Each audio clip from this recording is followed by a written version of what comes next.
Morning is from 1 Samuel 2, 22 to 26. Now Eli was very old, but he was aware of what his sons were doing to the people of Israel. He knew, for instance, that his sons were seducing the young women who assisted at the entrance of the tabernacle. Eli said to them, "I have been hearing reports from all the people about the wicked things you are doing. Why do you keep sinning? You must stop, my sons. The reports I hear among the Lord's people are not good. If someone sins against another person, God can mediate for the guilty party. But if someone sins against the Lord, who can intercede?" But Eli's sons wouldn't listen to their father, for the Lord was already planning to put them to death. Meanwhile, the boy Samuel grew taller and grew in favor with the Lord and with the people.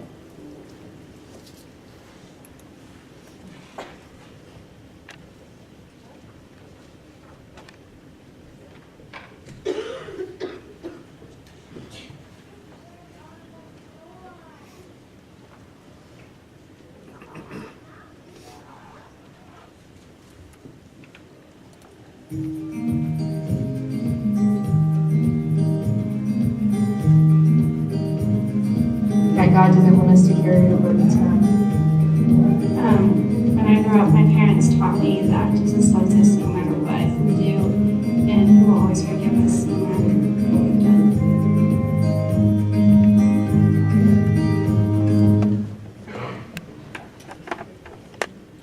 I got to be witness to every grandparent's worst nightmare one day.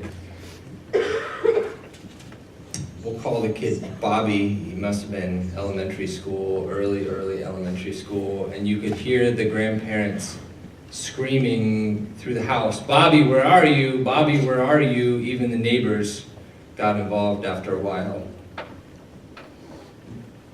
Pacing through every floor, looking everywhere they could think, walking around the yard. The bike is still in the yard, but the kid is gone. Knocking on the neighbors' doors, looking for Bobby. Have you seen this kid? What happened to him? Walking now up and down the street, looking all around in the hiding spots and in the garage until finally that conclusion just settles on you. We lost him.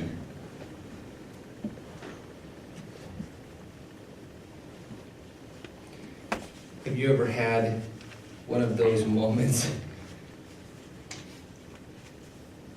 Been in the store, got a little one running around, and you're trying to keep them with you, or you're trying to keep up with them, or back and forth between the two, and you're trying to also get stuff done and get shopping done, and you see those parents who have sometimes, have you ever seen those parents who have actual leashes, like a wraparound leash for their kids, just like a dog, and you're thinking, you know what, it might be socially unacceptable, but that's a good idea, and keep them close.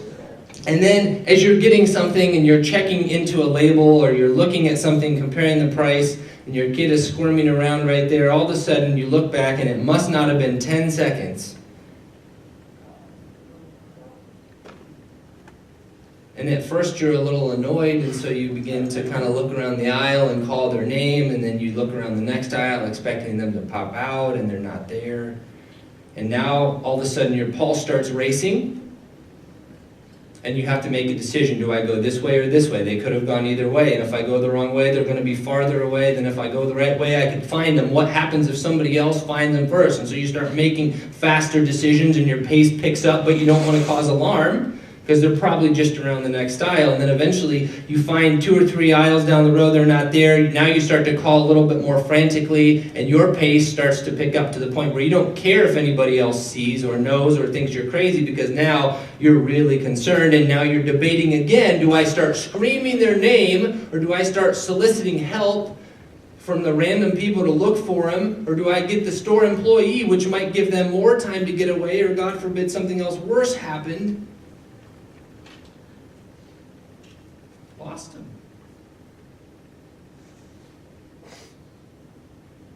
Or maybe your kid is got the keys to the car now and they can drive it. And it's past your bedtime, but you can't sleep because their curfew hasn't hit yet and they're not home. So even if you tried, you can't get rest while your baby's out there driving around. And so you sit in the room and you just wait. And you watch the clock and it's ticking extra slow and you wonder if the battery's dying because it's just moving so slowly. And you know that they're okay, you think, but still it's getting right up to the minute and they're not home yet. And then it's past the minute and you think, okay. And then 5 minutes goes by and you start to get a little angry. You think, I should probably ground them. They shouldn't do this. They have a curfew for a reason. And then 10 minutes goes by and your anger is really not anger at all and you realize, I'm just worried about them. I don't care what kind of punishment happens, I just want them home. Because they just got their license.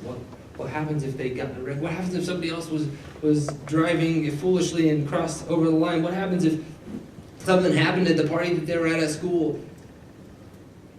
15 or 20 minutes go by and now you're not rested at all.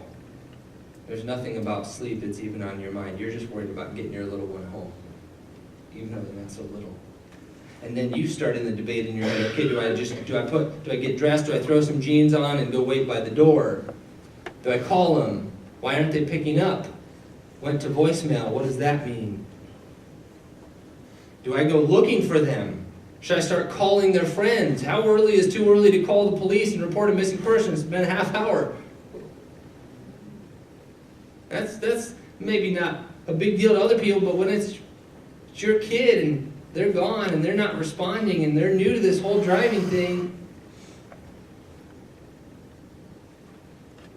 and that fear starts to creep in, that panic that says, oh no, what if I lost him?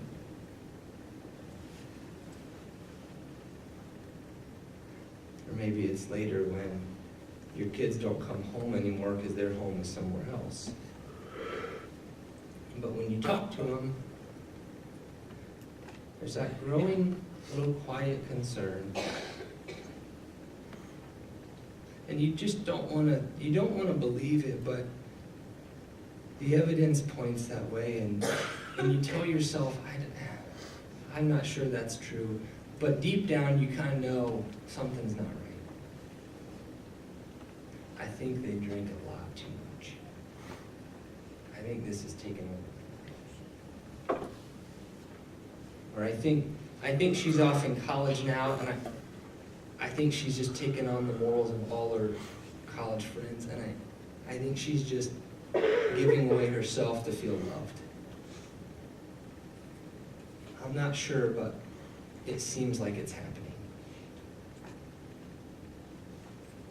Or I don't know how this happened, but somehow he got in the corporate environment, and he's got these new peers, and he's chasing after things that aren't the way he was raised. There's like a different values, and he doesn't realize how much damage it's doing to the family. We can see it from the outside, but it's like you're chasing the wrong things, and it's not going to work out like you think. Or they've gotten too busy for church, they just don't even talk about it. It seems like God is not even on the priority list, let alone high on the priority list, and you're watching that play out, and you're thinking, guys, this is not the way you were raised. And every time you try to broach the subject, every time it tries to come up in conversation, and you try to graciously ask a question, or you try to kind of quietly inquire about your concerns, you get shut down. And then your heart starts to pick up, and you start to raise, and you think, okay, they're driving away here. I can't get them. The steering wheel of their life is outside of my grip, and you pray all the harder, and then you try again from a different angle, and then you try again, and then eventually you find yourself getting angry, but you realize it's not really anger, it's fear and concern, and eventually you just feel so shut down that you worry. I think I've lost him.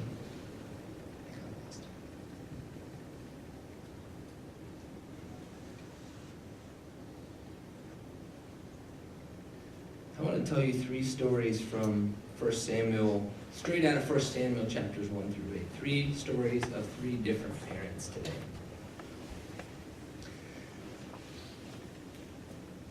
And I want to give you a little background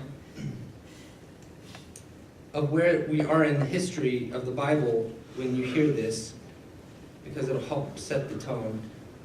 God has, in the beginning, God made people and he made them good, and then humanity fell from God's purpose and got caught up in sin. So God started saving humanity through one family and then one nation. That one nation became the nation of Israel.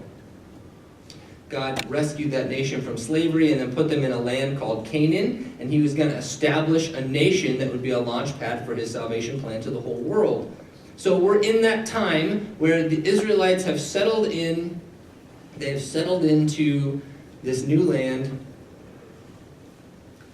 They have kind of tribally settled different parts of the land, and they're living it out, but they're in a period that was known as Judges. It was a loose political period. They did not have a king, they did not have a united nation, a united monarchy. It was a little bit haphazard politically, and so every now and then when they would be conquered, God would raise up one of these political military kind of leaders to do some battle and then also establish some order, and then that person would fade, and then that would happen again and again. And it was also a time of real moral uncertainty. In fact, in the book of Judges, there's a phrase that the writer uses. It said, it's just like everybody did what was right in their own eyes. Just a bit of corruption. And so, in the midst of this, there was the law that was supposed to govern the people, the law of Moses they had, and it explicitly taught how to live. And there was also the priestly system that was pretty much in order, but it wasn't in Jerusalem yet, because that happened later. It was in a town called Shiloh, and they didn't have a big, elaborate temple built yet. That came later. They had a tabernacle, which was more of a permanent tent-like structure, but it could be moved. And so the tabernacle, the priestly system, was happening in Shiloh, and the people would have their sacrifice rituals, that they go to the temple and do the sacrifices according to the law of Moses if they were following it. So that was kind of the spiritual religious hub of the region. That's important to know as we look into parent number 1, whose name is Eli. If you read 1 Samuel chapter 1, you don't get very far before you hear mention of Eli. Eli was kind of the head priest. He was in charge of the operations of the tabernacle. And under his service were his 2 sons, Hophni and Phinehas. Not Phineas and Ferb, for those of you who learn children's television. Hophni and Phinehas. It was not nepotism that his sons worked for him. That was part of the priestly system. It was a family-designated job. God called a particular tribe to do this. So it was entirely normal that this would be part of the tribe and part of the family and kind of passed down through an inheritance, similar to how kings used to be inherited. It was an inherited position, not an elected position. So there was nothing wrong that Hophni and Phinehas were working in the temple. What was wrong was what they were doing in the temple. The text is explicit really quickly, and it gives us a bunch of clues. These boys, and they're not young, they're grown men.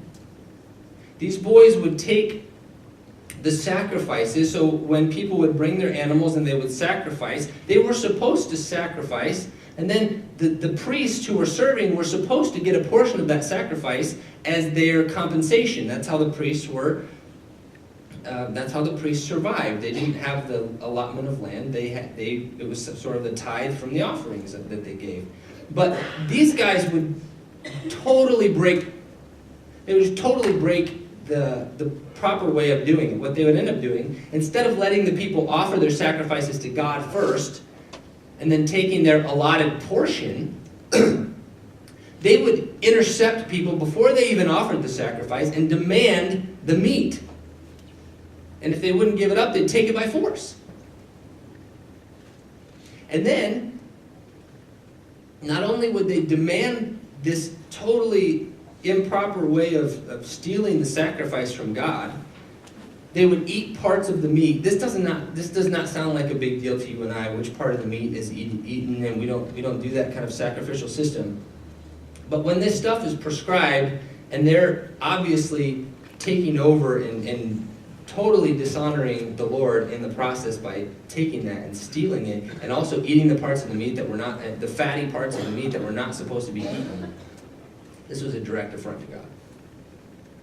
It says they were scoundrels. It says they seduced the female servants in the temple.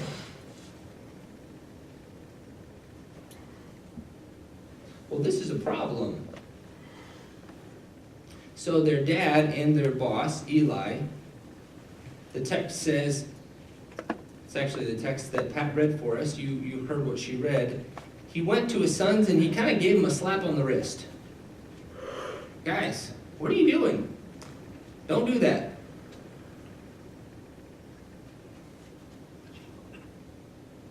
You have to read carefully through the whole story to pick up exactly what was happening, because it seems that his rebuke was too little and too late.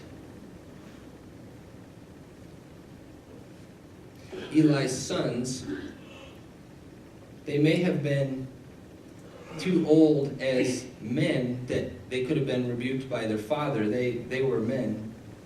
He may have lost the fatherly influence, but as their boss, the law prescribed that someone who did such atrocities before the Lord should be facing the highest level of punishment, capital punishment. And we get the sense that they just sort of kept running. That's parent number one. Parent number two is a young woman named Hannah. Hannah comes from a tense home environment.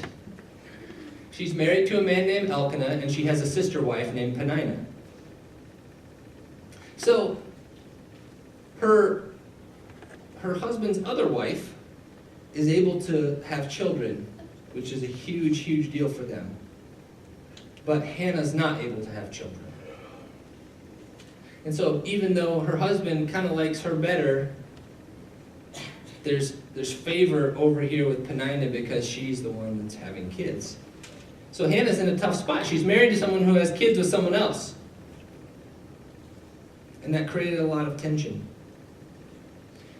It's a good example of why we see how God intended to establish a family between a man and a woman in marriage, raising kids, but that wasn't the reality for Hannah. The good news is God was still at work. He was still at work right in her situation. So Hannah suffered a lot of abuse. There was a lot of teasing, there was a lot of making fun of from Peninnah, there was a lot of tension with the affection for Elkanah, who was favorite and who was not. And so she lived a fairly tormented home life. They would go, like good, devout people in their tribe, they would go regularly at the prescribed times to the tabernacle to worship and make sacrifices. So one day when Hannah was at the tabernacle making her annual sacrifice, she just really let it all out to the Lord, and she started crying, and she started weeping, and she started begging God, please give me a son, give me a son, give me a son. If you'll give me a son, I'll give him back to you. And he'll serve here in this temple for his whole life. We'll dedicate him to your service, but would you please just give me a son? Well, guess which tabernacle this is? This is the place where Hophni and Phinehas are running amok. Eli sees her crying and thinks that she's drunk early in the morning, and he goes over and he kind of reprimands her. And she goes, no, please don't misunderstand. I'm just pouring my heart out to the Lord. God hears her prayer. In fact, God answers her prayer. And she gives birth to a son named Samuel. She makes good on her promise to God too. God fulfilled, he gave her a son, thank you. So she spent 3 years weaning him. The text says she kept him at home, took care of him until he was weaned, about 3 roughly years of his life. And then she went back for the annual sacrifice. And not only did she make the sacrifice, she made the sacrifice. She turned her son over into the hands of Eli to serve in the temple for his whole life.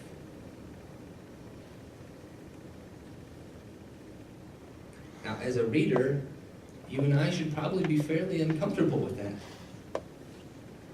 She took her 3-year-old, incredibly impressionable little boy and handed him over to be raised by Eli, whose track record as a parent and a priest is really not good. And then she went home.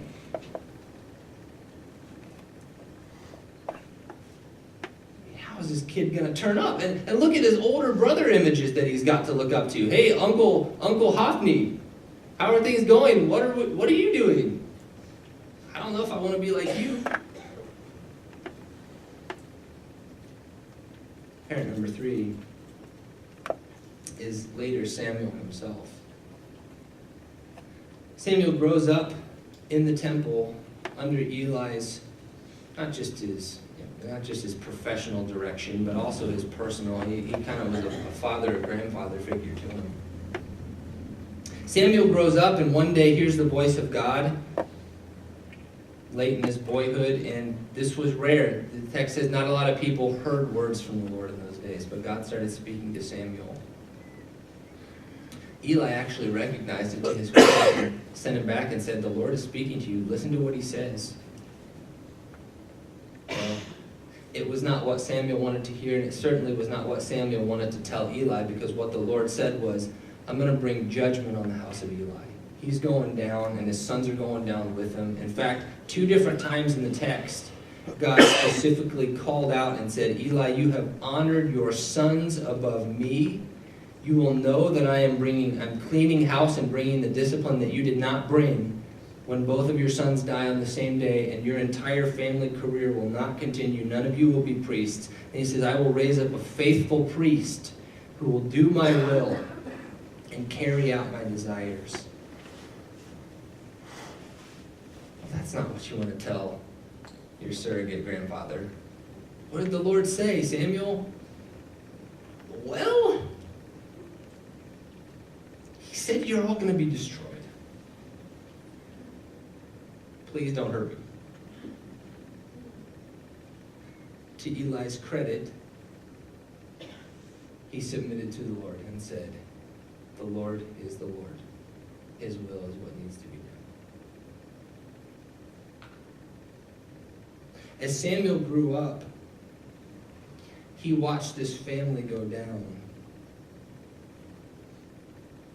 Probably felt a lot like his own family because he lived there. But on the same day, just as God had predicted, when the Israelites went out to battle, Hophni and Phinehas went out with them as the religious symbols and carried the Ark of the Covenant, and both Hophni and Phinehas died on the same day. The courier who ran the news back to Eli was very, very old age at this point. He was sitting on a chair. When he heard the news, he fell over, broke his neck, and died on the same day, and none of the house of Eli continued to serve in the temple. Samuel grew up, and he became a spokesperson for the Lord. Samuel grew up as a godly man, and he became someone that the nation began to rally around, had a powerful voice where God would speak through him. But then in chapter 8, we get this little glimpse toward the end of Samuel's life. Chapter 8, 1 and 2 says, "As Samuel grew old, he appointed his sons to be judges over Israel. Joel and Abijah, his oldest sons, held courts in Beersheba.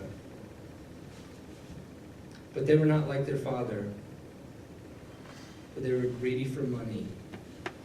They accepted bribes and perverted justice."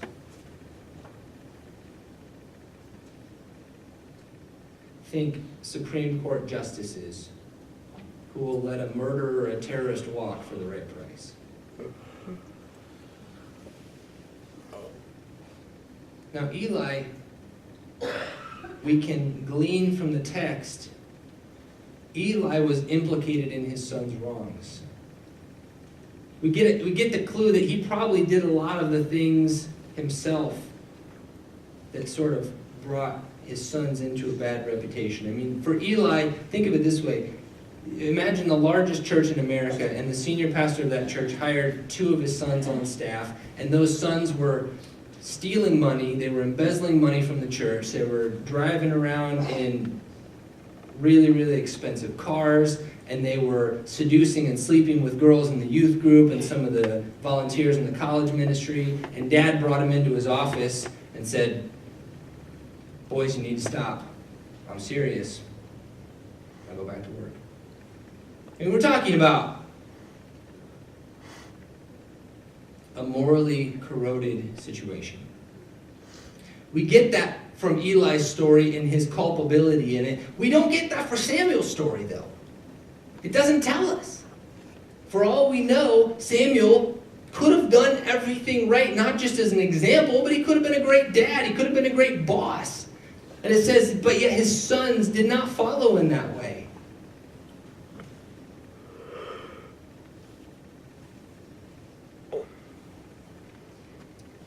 This is a disheartening web of parenting in these first several chapters.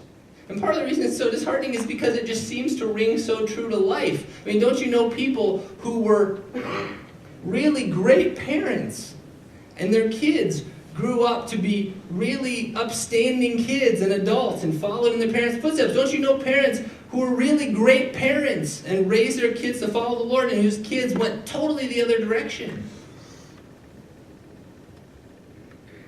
Don't you know parents who, they just didn't do a wonderful job and they know it, but their kids turned out amazingly well?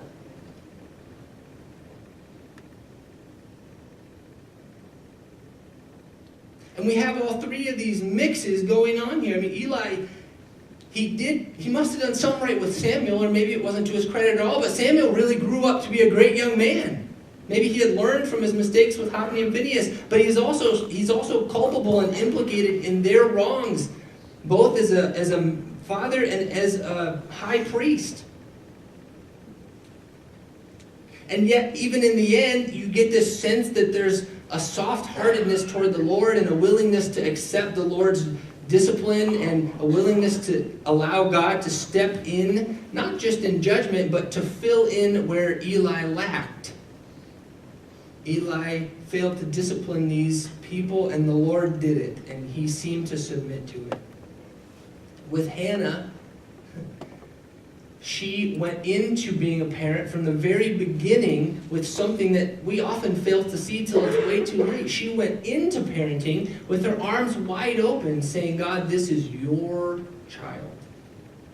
And she knew from before she gave birth to him, I am going to give this child back to God because he came from God. Wouldn't it be great if we all went into parenting with that understanding right off the bat? And she had such a little time of influence, but yet was such a dramatic legacy, and God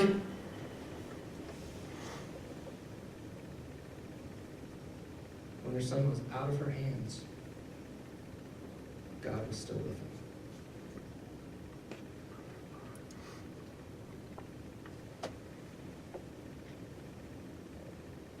In fact, after she gave birth, it records her prayer. And her prayer starts out, Hannah's prayer, chapter 2, her prayer starts out by saying, "My heart rejoices in the Lord." Think about that for a moment. You just gave birth. You've been waiting for this. You thought it was impossible. It's a miracle. And she said, "My heart rejoices in the giver, not the gift."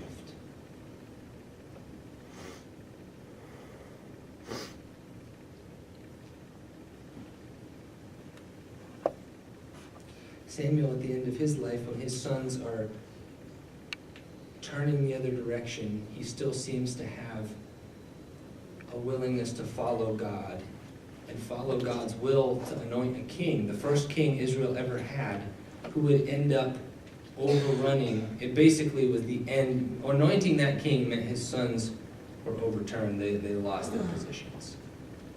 he was still willing to follow God even when it meant the difficult family choice.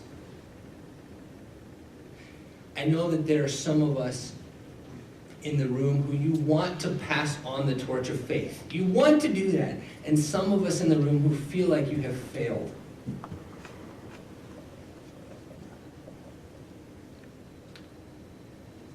Some of you might feel like Eli.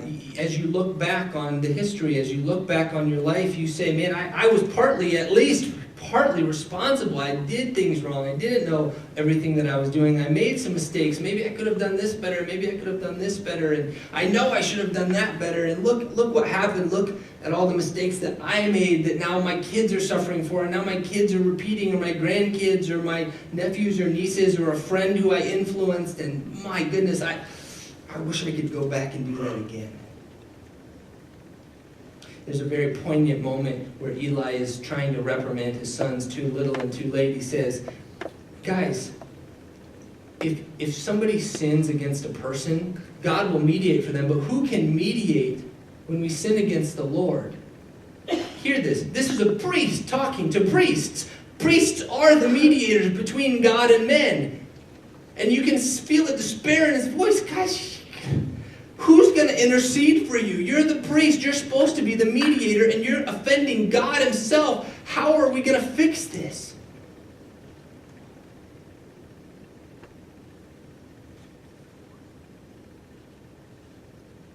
It's an ironic despair that leads to a great hope, which is fulfilled in Jesus Christ. Listen to the language. Who will mediate between God and men, says the high priest? Jesus. Mm-hmm. Who can fix this brokenness that we have done, we've caused, that I've probably helped you cause, that you are doing all this wrong that you're doing? How in the world can we make it right? No, not even the best sacrifice, not even the best priest is going to be able to fix these relationships and fix the brokenness with God. You hear Eli's despair. Now, fast forward to Hebrews. We have a high priest who is perfect, who lives to intercede for us, who died as the sacrifice to mediate between God and man. Parents, grandparents, whoever you are, if you are feeling the guilt and the responsibility of your wrongs which have affected, or even your mistakes, which we didn't even know, but at the time thought it was right, but that have affected so heavily someone else, who will mediate between God and men? There's good news, and it's that you cannot go back and you cannot undo it, but you can call on the real high priest to mediate. The best you can do is to take those wrongs and to take that guilt and to take it to Jesus and say, would you mediate between God and men? Show me where I'm wrong. I want to take responsibility for that. And I'll go to my family and I'll ask for their forgiveness and I'll see what I can do. But I don't have to fix it. In fact, I can't. All I can do is ask for the grace of Jesus to be applied in that place.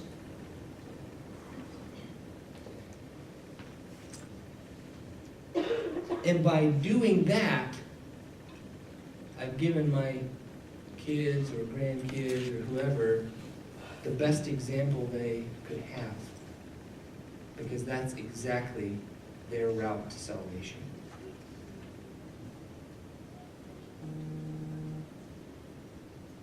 There might be some of you who feel like you failed, but it almost seems more like Samuel. You actually did the best you could, and you don't feel like you're sure how this happened. I mean, you tried to follow the Lord. You tried to pass it on. You tried to make a difference. And like Samuel, it seems like your kids chose a different way. And some have been carrying this incredibly heavy burden. And you're wondering too, I've lost them. Who will find them? Who could help them?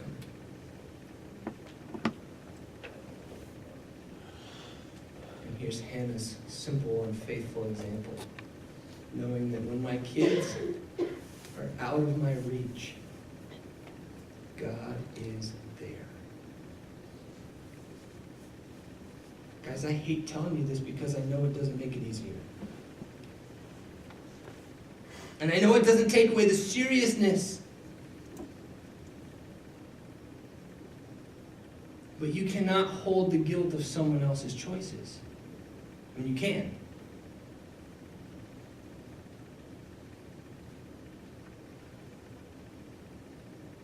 Pray for them. Pray your heart out for them. Love them. Set boundaries if you need to.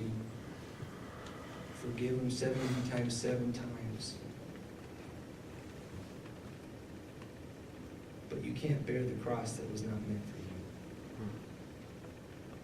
God is the mediator. And that Heavenly Father is the one who is pursuing the sheep that is lost. He's the one that's waiting, looking out into the distance for the son to return home. You can't do that. And they're out of your reach. They're still in His hands.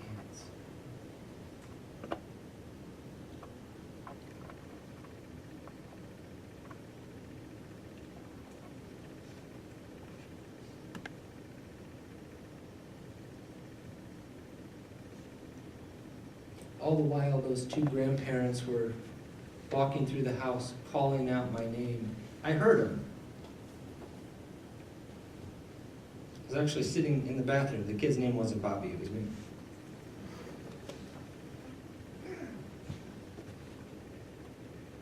They walked by the bathroom several times, shouting out my name, almost in panic. I hear them talking with the neighbors, asking where I was, and to be honest, I can't quite tell you why I didn't call back. I think part of it as a little kid was just fun to be hiding. And you don't totally know the difference between hide and seek and we're going to call the police because we can't find you. But I think there was also a part of me that, I don't know, maybe I just didn't want to, I just wanted to go to the bathroom in peace.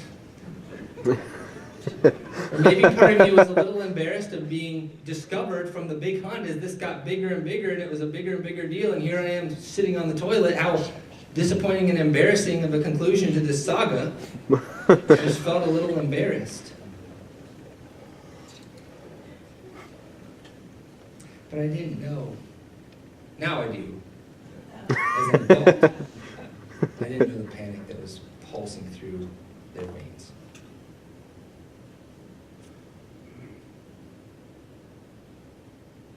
Maybe you're somebody else in the story that we haven't mentioned. Maybe you're not one of those parents. Maybe you're one of the kids who your parents, whether they did a great job or a mixed job of raising you, for whatever reason, you're here, you're hearing me, and you feel like the person who's sort of been hiding from God's call. He's been calling out your name. He's been calling you back. He's been leading you, and for whatever reason, you have been resisting, and you have been hiding. And you know in your heart, you might be on the outside, you might be rebelling against your parents, and you don't want to do their thing, and you need to establish your own life. But in the quietness, you know it's really God's voice that's calling you, and you're still hiding. And I want to invite you to stop hiding.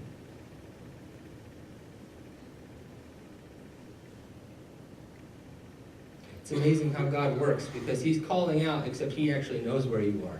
He's just waiting for you to come out. He will not shame you and drag you out of it. But He's waiting.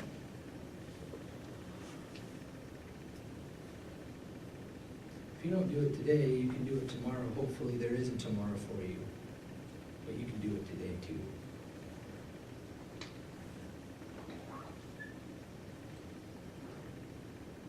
Just a moment, I'm going to invite our communion servers up to help us serve communion. But first, I want to pray. I want to pray 2 specific ways. One, if you're the person that's carrying the guilt and the burden over someone else's choices, I just want to give you a chance to go, God, carry this. They're out of my hands. They're in yours. If you're the person who's hiding from God's voice and you just haven't come out, and you want to come out that and make Just make a decision. I'm not going to hide from you anymore. Regardless of how I was raised or how my parents did, I need to follow God. It's time. I'm going to give you an option to pray that too. Let's pray together. If you are resonating with carrying the guilt over someone else's choices, but you've been holding all the burden of it, in your mind and heart, can you just talk to God and can you just trust Him like Hannah and hand over your child? Not to leave him, not to hate him, not to let go of him, not care for him, but just hand him over to God. Say, God, I can do my part, but you got to do your part. I'm not going to carry it. I'm going to keep shaming myself and regretting and wishing I could go back and stepping between what you could be doing with them. I just want to hand that to you. And let my heart rejoice in the Lord.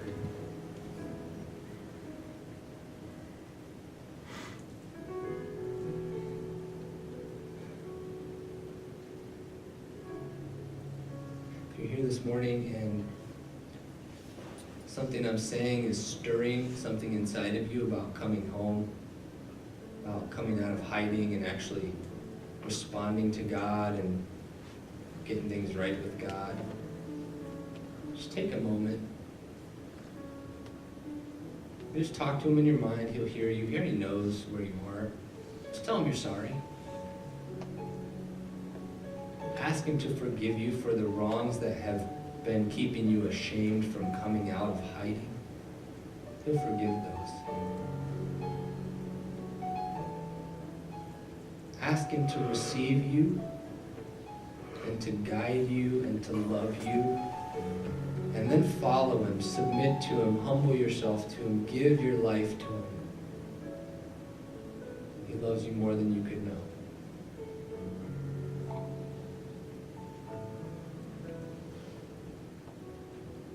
I invite our communion servers if they would come forward and get ready. I want to give you a little bit of instruction for communion today. In just a few moments, I'm going to invite you forward to the middle aisles, and then you can take communion and go down the side aisles. This is open to anyone who calls Jesus your Lord. Even if that just happened today for the very first time, you're welcome to do that. So I want to give you a chance to do that, but I want to give a little bit of instruction because we're doing it a little bit differently today. It's a kind of cold season, and we want to be as considerate as we can about spreading germs. So the servers are going to have gloves. When you come up, they're going to break off a piece of bread. You can eat it right away. Then they're going to give you a cup. You can drink it right away. And then there are little baskets at the end. Just drop that cup in the basket as you walk back.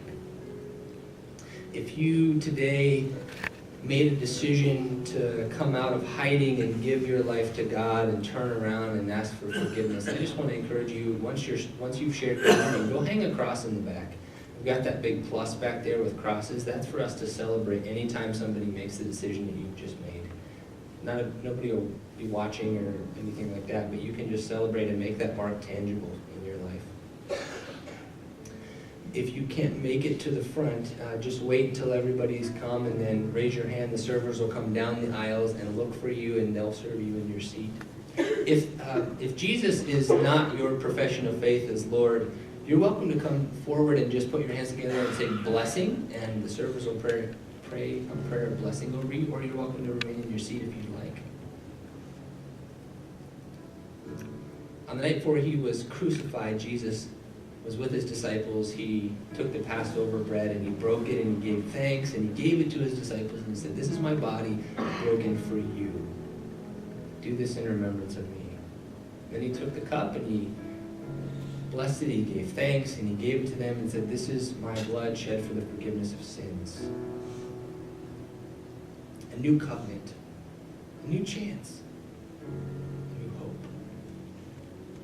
So as we come this morning, you're coming to Christ's table. Receive His grace, receive His hope, receive His strength. Please come when you're ready.